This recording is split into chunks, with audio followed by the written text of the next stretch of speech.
Hello guys! Welcome to another episode of my cooking serye. Magluluto ako ngayon ng ginataang langka with alimasag. So, ang first step natin is pakuluin at palambutin muna yung mga langka.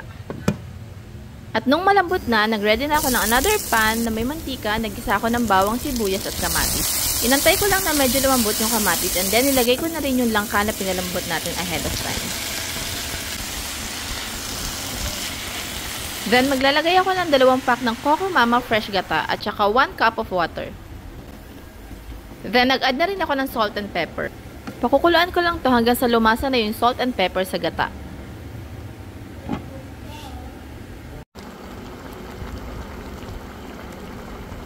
Then, i-add ko na rin yung mga alimasag. Mga 10 to 15 minutes ko siya pakukuluan or hanggang sa mag-fully orange na yung color ng alimasag natin.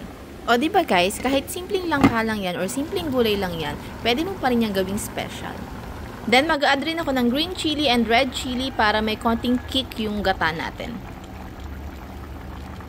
And that's it! Sigurado mapapa-extra rice ka. Enjoy!